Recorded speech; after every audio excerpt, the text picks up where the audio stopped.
Welcome, Laura and Heather, two advocates with Moms Demand Action. I want to start this conversation about gun violence by asking each of you how you first came to join Moms Demand and what first galvanized you to action against gun violence. Sure. Well, my son was in kindergarten when Sandy Hook happened, and I think, like all parents and people in the country, I was just devastated by that. It was so heart-wrenching. And I remember one of the stories about kids who were saved by being in their bathroom, by being locked in the bathroom. And so when I next went to my son's classroom a few weeks later, I walked in and I went straight to the bathroom. We had one of the few classrooms that had a bathroom in it. And I just stood in there and thought, how many kids could fit in this bathroom? And I realized then that I did not want to live in a place where we accepted that. And so I joined Moms Demand Action, and I have been fighting for gun policy change ever since then. Yeah, and I have a very similar story. I have young daughters, not so young anymore, but they went through the Newton Public Schools, and I, right after Sandy Hook, also heard, concerns from elementary school age children who were deciding not to wear their little light up shoes because they didn't want a shooter to be able to find them. And you sort of pay attention to those moments that you can't believe you're hearing. It felt like a very generational shift. It's not something that I worried about when I was a kid growing up, and I really couldn't believe that I had daughters in school that were worried about that kind of thing. And it progressed. I volunteered with Moms Demand Action, but also other local groups that were doing both state and federal legislation pushes. And I also thought that one time I was coming back into the country with my younger daughter, and she was really upset at the border, and I didn't realize that she was coming from Canada, where we have some family, and she was coming home to Newton, and she was a little bit scared to come back into the United States, and I thought that was just kind of an unacceptable reality for us, and had to sort of find ways to make a difference. And how is Moms Demand Action trying to make a difference? What are the priorities and what are the actions that you undertake? Moms Demand Action has a very strong federal presence as well as many state chapters, and so there are priorities in Massachusetts where we already have some very strong gun laws, but there's still things to be done. And so we're paying attention with Mom's priorities that are happening both state and federally.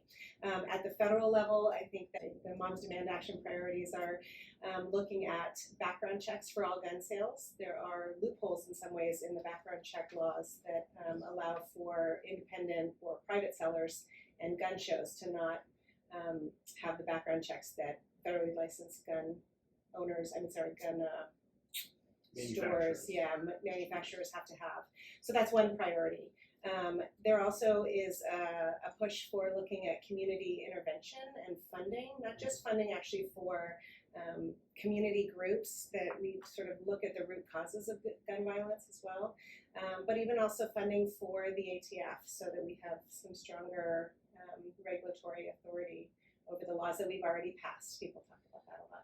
Ghost guns are a great example there. Yeah. We already passed laws against ghost guns. They're being openly flouted by particularly e-commerce distributors of weapons. That they'll say an old banner at the bottom of their website, hey, we can sell you a receiver by the barrel on a different website and assemble it at home with no serial number attached. It's unacceptable, but the ATF, they don't even have a facility where they can store their documents, much less hire staff to go after these bad actors. Yeah, I just wanted to add also some of the things Moms is also working on are extreme risk protection orders or red flag laws. And we know that in the case of mass shooters, there are often signs that people pick up on before someone commits that kind of crime, as well as when people commit suicide.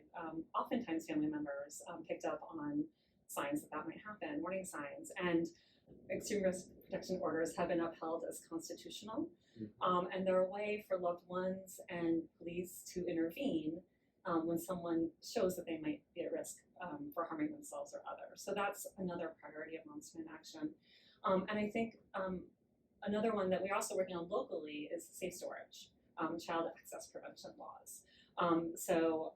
Many, I think 4.6 million children live in homes with unsecured loaded firearms. Firearm deaths are now the #1 cause of death among children in our country, more than Yes. car accidents, more than cancer, more than anything. And that's just not acceptable. We know that in homes with locked and unloaded guns, the rate of accidental deaths go down 85% among children. So making sure that people know that they should be doing that and making sure that that's law of the land would be extremely helpful. You mentioned gun deaths surpassing automobile deaths for children as the leading cause of mortality. And it's worth noting that the automobile industry over the last 50 years now, with some kicking and clawing along the way, has improved their vehicular safety radically for children. I mean, even from when I was a kid to when my kids now are in car seats, it's changed That's right. hugely, and we've seen it in the numbers. It works. It saves lives. Right. Could the gun manufacturers be doing more to make their weapons safe for children? Yeah, absolutely. I mean, I think that what we've seen is that the gun industry seems to be one of the few industries that has not had a lot of accountability for its products and the safety of its products. And, one of the things we see it in terms of marketing right now, recently there was some marketing for a junior AR-15, marketing, essentially guns towards children. So I think that not only the marketing angle, but also product safety, right? There definitely are some developments with different kinds of gun locks or Biometric devices to biometric impair devices, use exactly. of the weapon. Exactly. They're But more polite than I am. I would say that to make a quick buck, these gun manufacturers are spreading death and despair. And they are.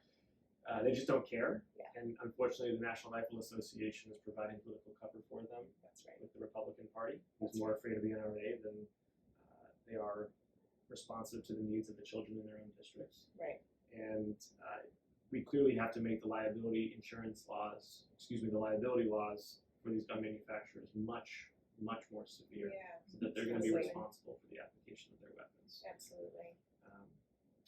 Now we talked a little about federal, and as hard as I'm fighting for safe storage, for red flag laws, for universal background checks, for an assault weapons ban, all things that we know are common sense and have saved lives here in Massachusetts, the prospects of Kevin McCarthy bringing those to a floor for a vote are Yeah. decidedly diminished over the next year and a half. We're going to have to bring this issue to the ballot box.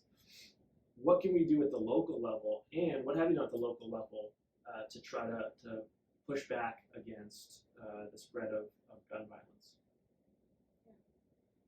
Sure. Well, Heather and I have been Moms in Action for many years, and for several years we had a local chapter in Newton. But it wasn't until a gun store tried to open in Newton that we really were able to galvanize the community around this issue. People were really shocked that a gun store might open here. And we really quickly were able to get thousands of people on board with trying to stop it. And we were able to work with our city council quite effectively to change our zoning ordinances so that the places that a gun store could open in Newton was more limited, completely constitutionally. But the gun store decided not to proceed. But what it has meant is that we now have thousands of people in Newton who have realized that we are not immune to guns coming to Newton. There are already about 3,000 licenses in Newton. I saw that. Right. So it's increased. It was 2,000 a couple of years ago, so it's gone up 50% in the last few years. So it's a sizable number, much less than other communities, but still, that's a lot of guns to have in Newton. And so we have really been working with the school committee, the city council, police department, health and human services to try to encourage them to do more around safe storage education. We're also working with the police department on a gun buyback so that we can have people turn in their guns. And it's important to note, you pointed out 3,000 gun owners. The supermajority of gun owners support common sense gun safety legislation. It's actually, it is universal background checks, safe storage, a ban on assault weapons. These are things that score majority support from gun owners nationally, and I would imagine probably a huge majority in Newton. That's right. And so we can make common cause as gun sense advocates with people who own weapons and want to do so responsibly. And in fact, sometimes they can be some of our best messengers That's in right. the argument.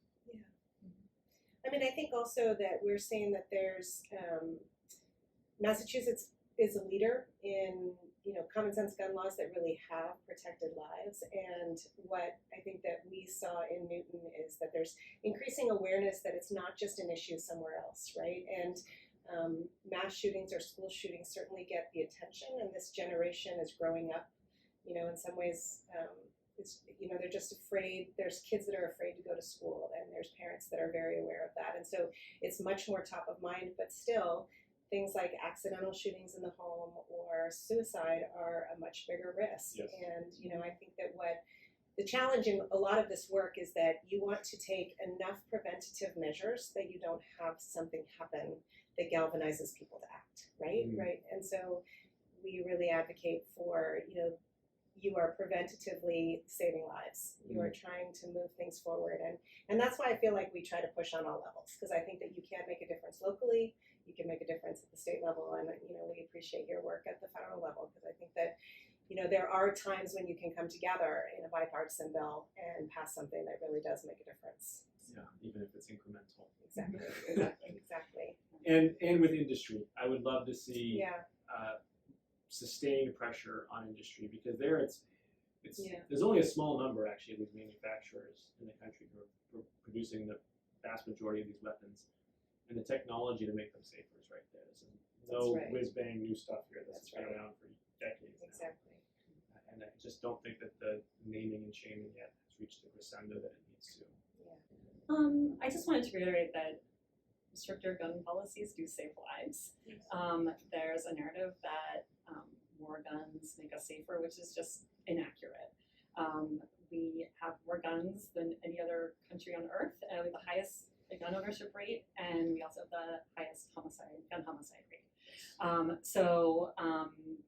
We have weak federal laws, and states have had to what's resulted is states try to fill those gaps, and we have a patchwork of laws.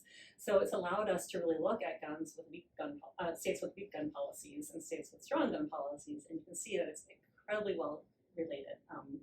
States with strong gun policies have much lower gun death rates, but we really need federal legislation because our gun laws are only as strong as the states around us, right? As strong as the weakest state. So, And it's not helpful when the Supreme Court overrides those state laws to direct. Right. It's fascinating that when it came to abortion, the Supreme Court thought that states should make their own laws. But when it came to guns, the Supreme Court was confident it knew the best for everybody. That's right.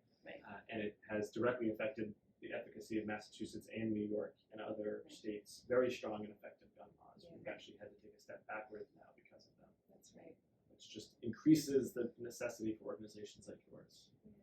Anything that you want to add? I just think that it's really important to recognize that we can take lessons learned from other locations, and I think one of the things that I've appreciated in Moms Demand Action is how much they've evolved over the years. I think that sort of the initial focus of mass shootings and suburban moms has really evolved in the sense of trying to understand the root causes of gun violence. And I know that one of the biggest priorities now is funding for community intervention and local groups. And so I really appreciate that that I've seen in some ways the groups and individuals that are spearheading those groups advocating for a much more inclusive community, and looking at the fact that we care about gun violence prevention, not just in Newton, we care about it, in all of the surrounding communities in Massachusetts and everywhere. And so,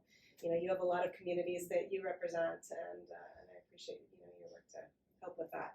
Final question. If people want to join Moms Demand Action, how can they do that? Well, it's very easy. You can go online. There's a Facebook presence, an Instagram presence, and a website. There's also a way to text a number, 64433, and you can get in that way. But it's a pretty welcoming environment, and I really think that they're looking for representatives in every community. And I think that, whether it's urban, rural, there's something to be done in a lot of places. And so pretty easy to find us in all the sort of social media spaces.